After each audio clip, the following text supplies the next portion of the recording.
Good morning and welcome to Sierra Foothills Unitarian Universalists for our flower celebration service. I'm Rick Marshall, a member of this congregation and of your Board of Trustees, and it is my pleasure to be your worship associate today. Our congregation is served by the Reverend A.J. Van Tyne, who is available for pastoral care by phone or email. We're joined for this service by Patty Lefteridge, our music director, with special music from our own SFUU choir and Jorge Nicoya Rivera. And Adrian Dills, our director of religious education, will offer the story for all ages. And we are joined by all of you. You are all welcome here today. In all the beauty of languages, cultures, and skin tones that come together in your uniqueness, you are welcome here. In all the ways you experience and express gender, you are welcome here. In the beauty that is who you love and how you love, you are welcome here.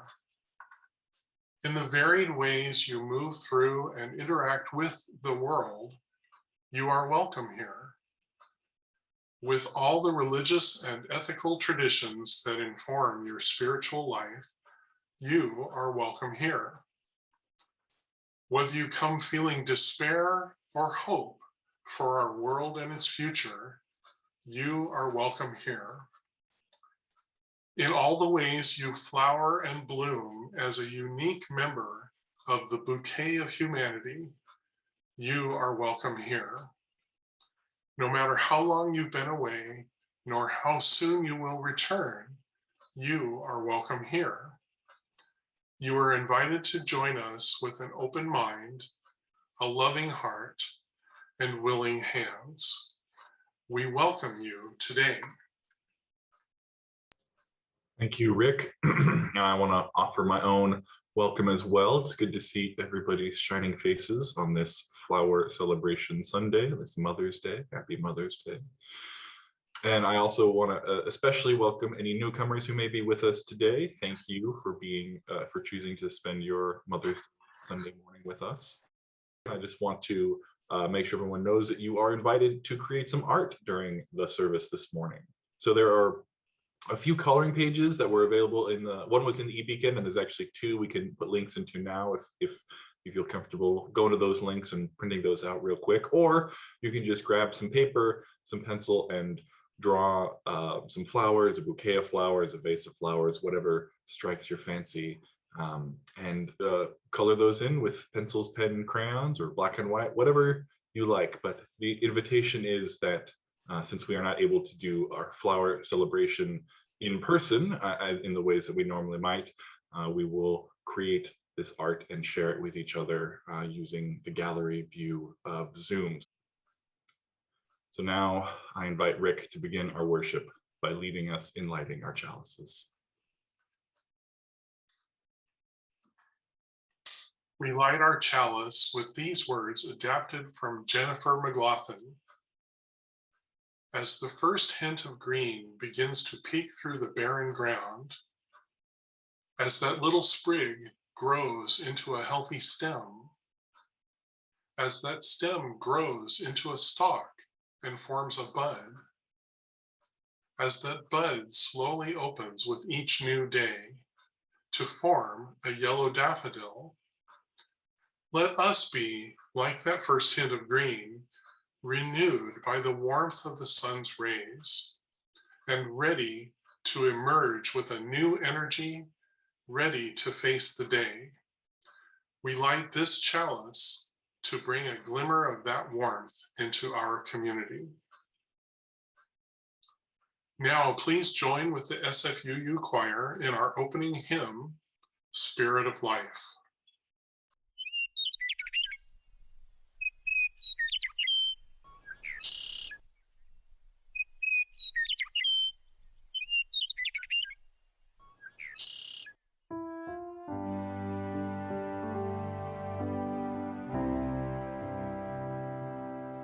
Spirit of life.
Thank you, choir, for the beautiful gift of music. Now invite Adrian Dills to offer our story for all ages. Good morning, everyone. This morning, I would like to share a story from our UU roots. Long ago, in the city of Prague, in the land of Czechoslovakia, in the year 1923, there was a church. But the building did not look much like a church. It had no bells, no spires, no stained glass windows. It had no organ to make beautiful music. It didn't even have a piano. It had no carvings of wood or statues of stone. It had no candles or chalices. It had no flowers. The church did have some things. It had 4 walls and a ceiling and a floor. It had a door, of course, and a few windows. It had some wooden chairs, but that was it, plain and simple. Except the church also had people who came to it every Sunday. It had a minister. His name was Norbert Čapek. He had been the minister at the Plain and Simple Church for 2 years. Every Sunday, Minister Čapek went to church and he spoke to the people while they listened, sitting quietly and still in those hard wooden chairs. When he was done speaking, the people talked a little bit among themselves, and then they went home. That was it. No music, no candles, no food, not even coffee or donuts. Sounds like a great church, right? Springtime came to the city of Prague, and Norbert Čapek went out for a stroll. The rains had come, and the birds were singing. The flowers were blooming all over the land, just like they are here right now. The world was beautiful. Then an idea came to him, simple and clear, plain as day. The next Sunday, he asked all the people in the church to bring a flower or a budding branch, or even just a twig. Every person needed to bring one. What kind, they asked. What color? What size? You choose, he said. Each of you choose what you like. And so on the next Sunday, which was the first day of summer, the people came with flowers of all different colors and sizes and kinds. There were yellow daisies and red roses. There were white lilies and blue asters, dark-eyed pansies and light green leaves, pink, purple, orange, and gold. There were all those colors and more. Flowers filled all the vases, and the church was not so plain and simple anymore. Minister Čapek spoke to the people while they listened, sitting quiet and still in those hard wooden chairs. These flowers, he said, are like ourselves. Different colors, different shapes, different sizes, each needing different kinds of care.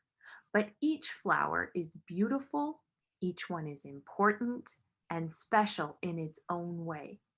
When he was done speaking, the people talked a little bit among themselves, and then they each chose a different flower from the vases before they went home. And that was it. It was a beautiful, plain, and simple day. Our first reading is a poem entitled An Earth Song by Langston Hughes. It's an earth song, and I've been waiting long for an earth song. It's a spring song, and I've been waiting long for a spring song. Strong as the shoots of a new plant, strong as the bursting of new buds, strong as the coming of the first child from its mother's womb. It's an earth song, a body song, a spring song. I have been waiting long for this spring song. In this community of mutual care, we celebrate the great joys of life together and help share the burden of sorrows and grief. And as such, each week we make time to share the specific joys and sorrows from the lives of our members.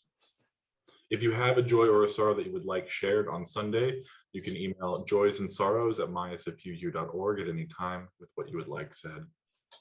If you have something that you haven't emailed ahead of time, but you would like to share now, you may type it into the chat bar for others to read. There being no joys or sorrows offered to me to share this morning, I invite you now into a time of meditation, reflection, and prayer.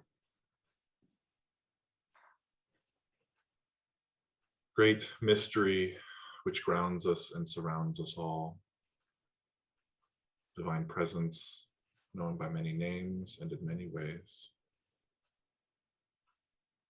Be with us, within us, and around us as we gather in community to celebrate life, nature, beauty, and diversity, as we share the joys which bring smiles to our faces and the sorrows that we hold with deep pain.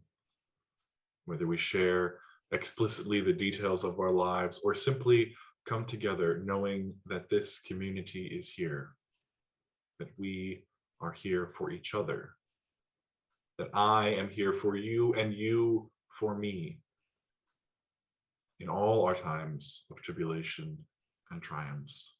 May we, with grace and dignity, be present to the truth within each of us, the truth within each other, and the truth found within the great bundle of all humanity.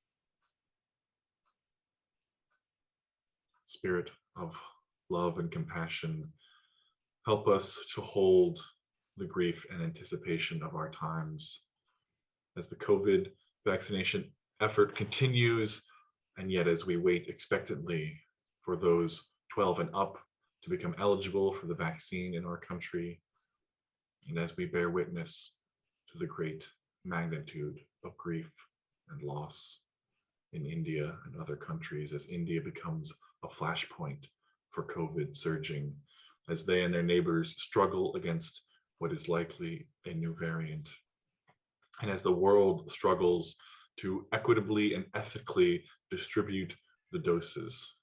May we, as a global community of one humanity, finally turn away from the hoarding and exploitation of resources that has so marked our history, benefiting the few at the expense of the many. May we find more collaborative and life-giving ways to be one world community.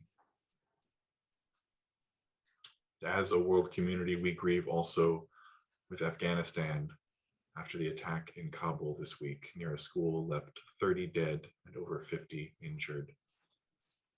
We pray fervently for peace and an end to violence.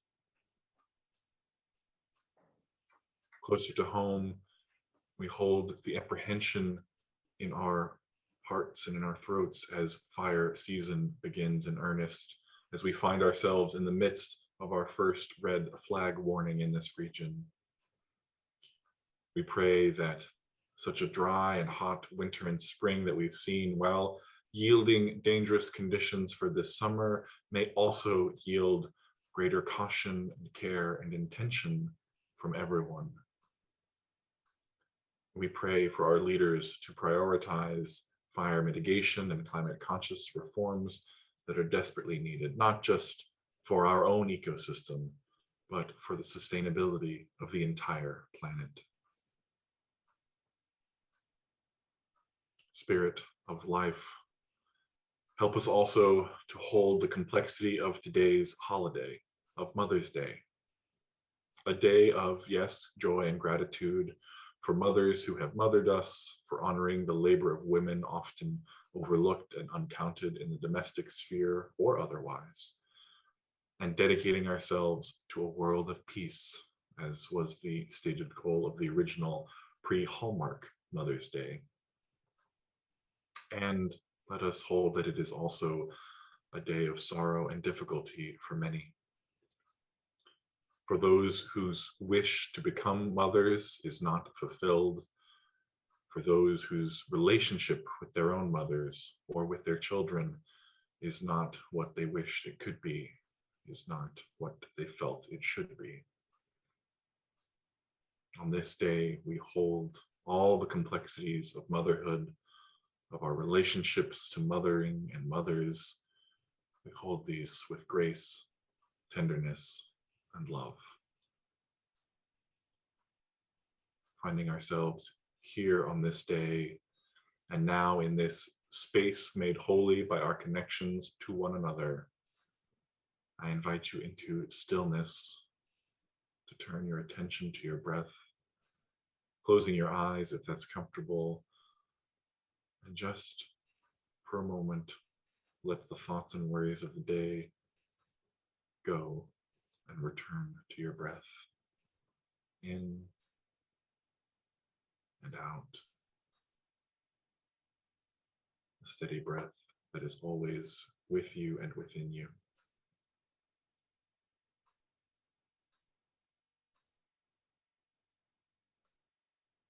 Spend a few moments in silence breathing.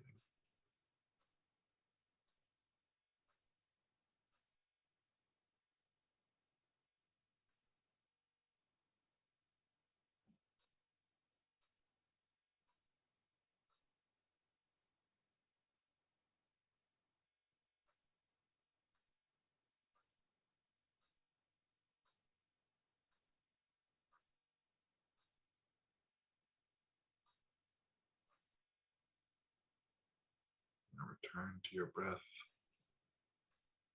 Open your eyes, return to this moment.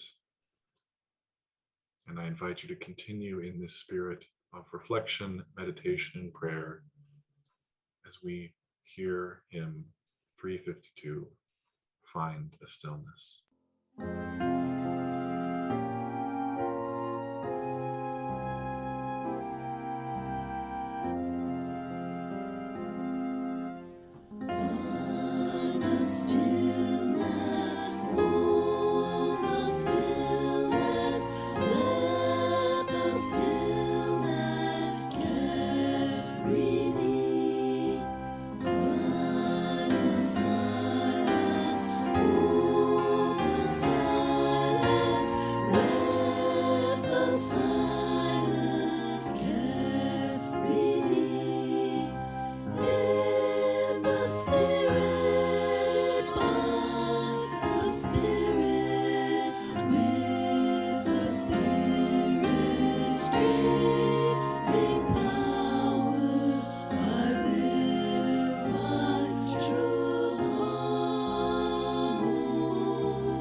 Thank you, Patty.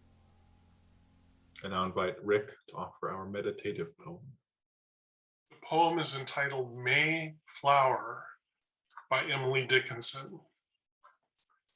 Pink, small, and punctual, aromatic, low, covert in April, candid in May, dear to the moss, known by the knoll, next to the robin in every human soul. Bold little beauty, bedecked with thee, nature forswears antiquity. Thank you, Rick. Well, welcome everyone to Flower Celebration Sunday. As you may know, may be familiar, many Unitarian Universalist congregations celebrate flower ceremony or flower celebration or flower communion. It goes by many names, usually in the spring or early summer. As Adrian shared, we do this because of the ritual that has this ritual has its roots in the Czech Unitarian Church, brought to America. It was in fact brought to America by Norbert Čapek's wife, Maya. Now, Maya was a Czech-born American whom Norbert met while living in the US in the 1910s. And after the conclusion of World War I, with the newly independent Republic of Czechoslovakia, the two of them returned to Prague to found a Unitarian church and to found that movement in their new nation. In just 20 years past, in 20 years later, the Unitarian Church in Prague had 3,200 members. It was the largest Unitarian congregation in the world at that time. Now, the meaning of the flower celebration, as was put together, as Adrian said, is very simple and straightforward and plain in some ways, but it has great depths to be explored as well, as any good ritual should. So I want to explore some of that with you today. Again, the basic meaning of this ritual is that the flower that each person brings is a metaphor or representation of the uniqueness of each person, and that the collection of flowers is the bouquet of humanity in all its diversity and beauty. And it also represents the beauty of the particular community which we know and are a part of and come together in. Then, having brought all the flowers together, at the end of the celebration, the participants leave by taking a flower with them different from the one that they brought. And maybe in some ways it seems like a silly comparison, a flower for a person, but then again, we are not so different from flowers, are we? We are born from tiny beginnings, and we grow over time and stretch our leaves and flowers. We are each unique as each individual flower is, and even among the family of flowers, there is great diversity of type, shape, size, and smell. Each field of flowers, each arranged bouquet, looks exactly the way it does because of each unique flower participating in it. As the poet Emily Dickinson reminds us also, flowers are a lesson in impermanence. Nature forswears antiquity. Nature is abundant with newness and new life, which scientifically speaking may be a slight overstatement on the part of the poet. There are certainly ancient beings and things and ancient forces active in any environment or ecosystem. But what I hear Emily Dickinson saying in her poem is talking about that blooming of spring, that new life abounds, that transformation is possible. It is both indebted to the past, but also completely free from it, free to grow and come alive anew. And so we can see how this whole ritual of flower celebration explores how each flower is unique, as is each person, how we come together in community, we grow together, blooming for a time, pausing in this shared world between birth and death. And we leave transformed by the experience, the overall experience of life and the experience of every day within it and every community that we are a part of. But we are each transformed by those communities in different ways. We are each of us transforming others and transformed by others in unique ways in each encounter that we have with our community and our life and the specific people within it. And that with all of these individuals and individual experiences coming together, we weave a tapestry of life and beauty, diverse and united, utterly interdependent. Like we celebrate each Sunday in our welcoming words, we cherish the uniqueness of every person. We Unitarian Universalists cherish that uniqueness, the inherent worth and dignity of every person, regardless of their identities or how they appear in the world or where their histories are. We welcome all races, genders, sexualities, nationalities, and while we don't necessarily welcome every single creed uncritically or every religious belief, because we know that some beliefs are harmful, some religious ideas are in direct contradiction to our 7 principles, we do celebrate the diversity of religious, spiritual, and philosophical thought that is represented in our community. Just as Norbert Čapek did in his church in Czechoslovakia almost 100 years ago. You see, in devising the flower celebration, he was seeking a ritual that would be meaningful to his new and theologically diverse community.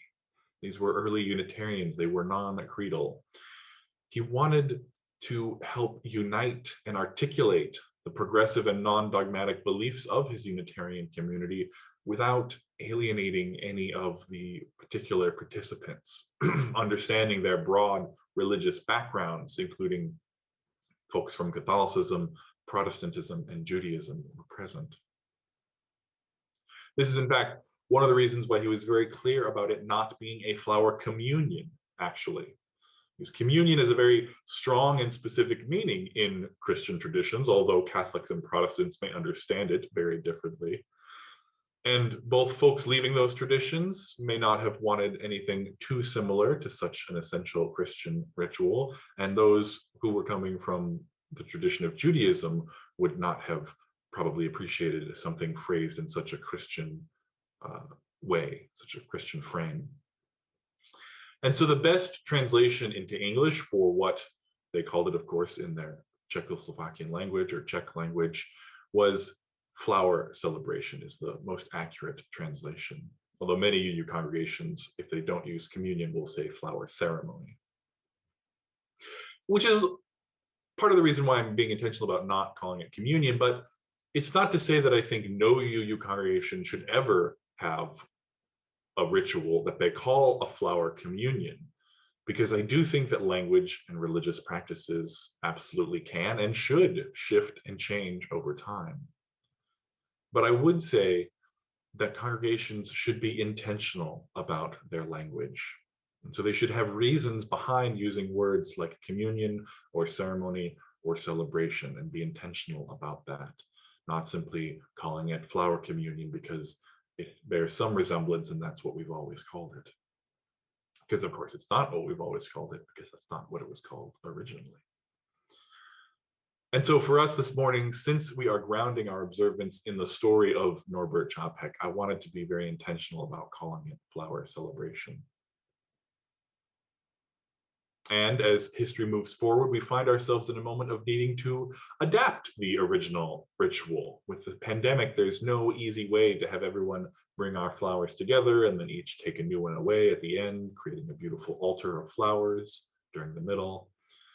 However, engaging the beautiful music and poetry that we have at our hands to celebrate the diversity of humanity and the diversity of nature and just the beauty of flowers and the art that you are all making to do those same things, my hope is that the same message and experience can be heard and felt.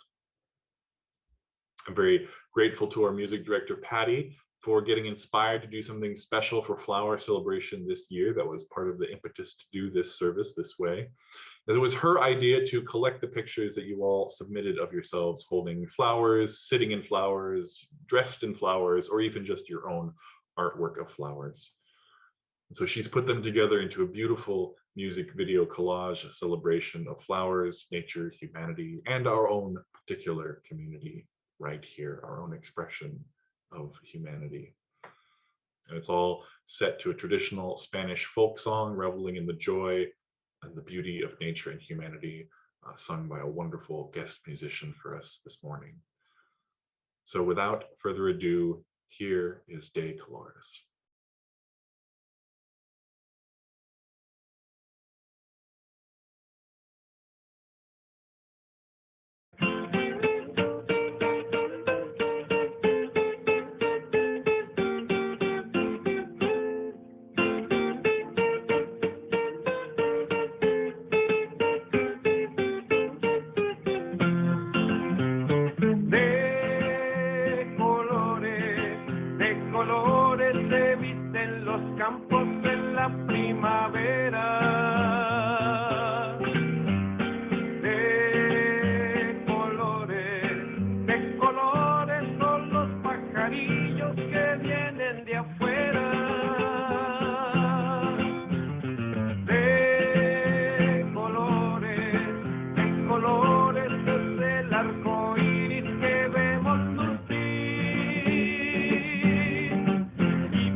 a Cristo con alma y mil más, difundiendo la luz que ilumina la gracia divina del gran ideal, difundiendo la luz que ilumina la gracia divina del gran ideal.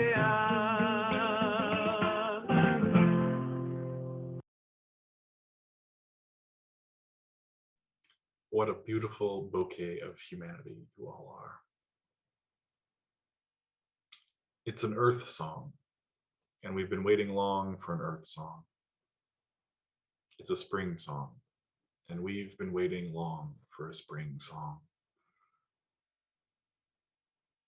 As I near the end of my time with you as your minister and reflect on what I've preached recently in the past 2 years, I feel like since the advent of the pandemic, I feel like I've maybe focused a lot on waiting, on anticipating, on hoping and planning for the future.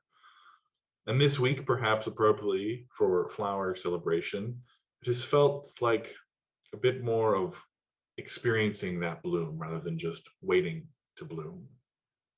Personally, I've experienced that as Ada and I have received our second vaccine shots, and we can feel how close we are to that major movement towards rejoining society and doing our part to help stem the tide of the virus, even as we may have a long road to go before COVID feels fully under control.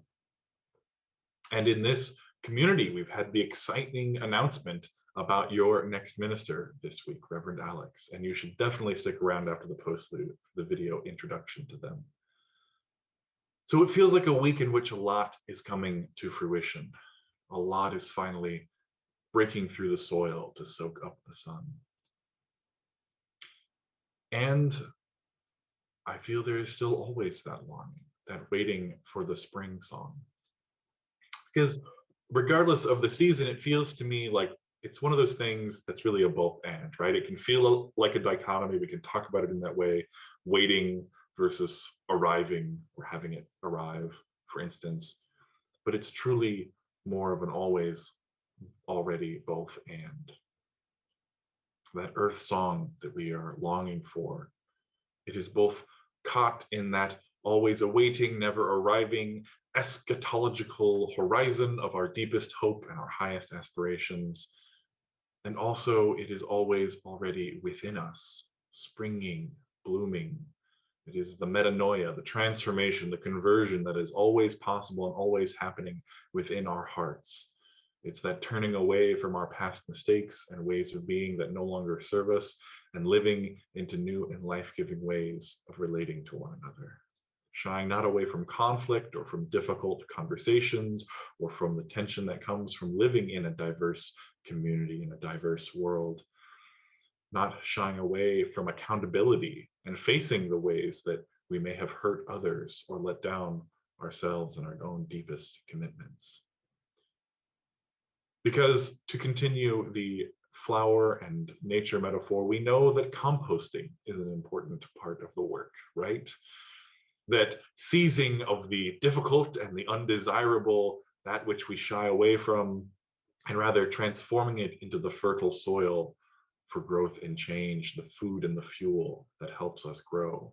This is the way that is taught by nature. This is the way of transformation. The paradox may be that to deny the hard things is to give them even more power, to make them harder. That to deny our tensions and our differences, to deny the reality of death, is to ensure that those things will hold sway over us even longer. And that instead, to face them and embrace them, to engage conflict in healthy ways, and to celebrate the differences of opinion and culture from which tension and conflict arise, to acknowledge and recognize that we are mortal, transient beings. This is the way to serve ourselves and others, the way to tend our way to a flourishing future. The point here is not to say, oh, look at our beautiful diversity, and underneath, we are really all the same. And so we have nothing to be in conflict about. We have nothing to worry about. Although there is a truth there in the unity underlying diversity. but rather the point is to say, look at our beautiful diversity, which brings its own challenges and difficulties, but which our diversity and our relationship and our commitment to one another will help us move through and address. And at the end of the process, we will be even more entwined as a people, as a planet, as an interdependent web of all life, aware of our differences and our deep reliance on one another. This is the heart of being covenantal faith, where we are joined together not by our shared beliefs about God or the universe, but united by our shared commitments to one another and our commitment to the value of diversity. And now, to practice looking at that diversity, I invite you all to finish up coloring or drawing your flowers wherever you may be, and click the gallery view button in the top right of your Zoom screen. I will do that myself as well. And if you've been doing some art, maybe hold it up to share and look around. And actually, yes, can I spotlight some other people? No. Vicky, would you either give me co-host or perhaps we'll spotlight a few people as we go around, and just hold your art up to the camera. Remember, don't cover your face, because we want to see the art and your face if you're comfortable with that, so that we can see all the unique and beautiful people present in our community, and also the variety of art and interpretations that you have all created.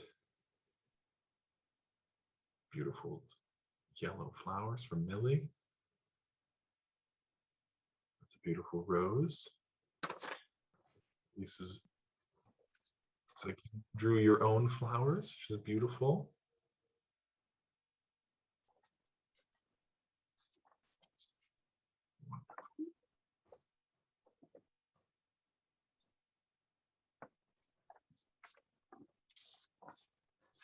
All looking here, and a real rose. There you go.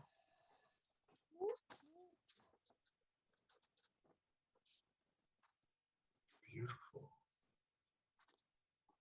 Thank you all for sharing.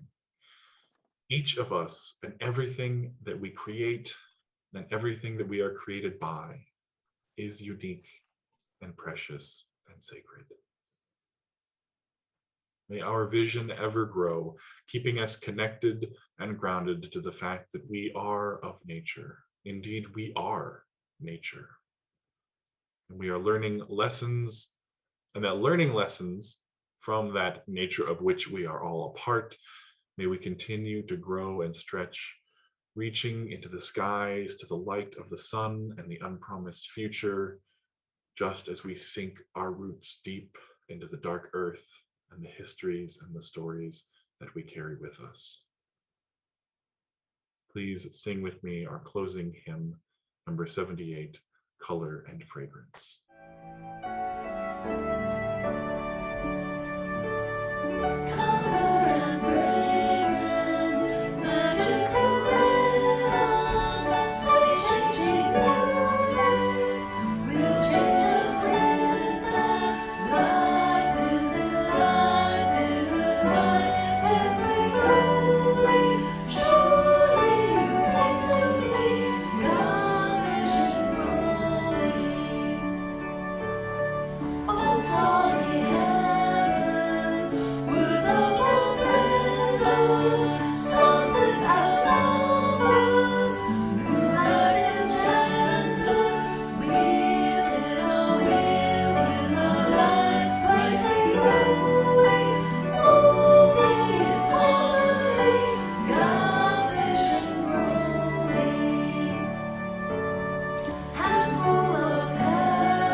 It is often said that the offering is the sacrament of the free church. That is to say, everything this congregation is and has is only what we bring to it, our time, our talents, and our treasures. In person, this is embodied by the powerful ritual of literally passing the plate and chipping in. With our online services, however, we ask that you contribute to our collection after the service by going to our website or using text to give. As part of our ethic of generosity, we also split our monthly collection with a local community organization aligned with our values. This month, the Share the Plate recipient is the Sierra Streams Institute, a local scientific community dedicated to environmental conservation and land and water stewardship. Its mission is to link water, science, and people for the benefit of human and environmental health. The building and everything in it that housed Sierra Streams burned to the ground during the Jones Fire on August 18, 2020, and they are in the process of raising funds to replace vital equipment and sustain their organization during the recovery process. We thank you for your generosity. In benediction, I have one last poem to offer you. You can call it a benediction poem or an invitation poem, as it has that invitation sense to it. This is by the beloved poet Mary Oliver, The Sunflowers. Come with me into the field of sunflowers. Their faces are burnished discs. Their dry spines creak like ship masts. Their green leaves, so heavy and many, fill all day with the sticky sugars of the sun. Come with me to visit the sunflowers. They are shy, but want to be friends. They have wonderful stories of when they were young. The important weather, the wandering crows. Don't be afraid to ask them questions. Their bright faces, which follow the sun, will listen, and all those roads of seeds, each one a new life. Hope for a deeper acquaintance. Each of them, though it stands in a crowd of many, like a separate universe, is lonely. The long work of turning their lives into a celebration is not easy. Come, and let us talk with those modest faces, the simple garments of leaves, the coarse roots in the earth, so uprightly burning. Please join me in our words to extinguish the chalice. As we go forth, may we carry the flame of peace and love until we meet again. Blessed be.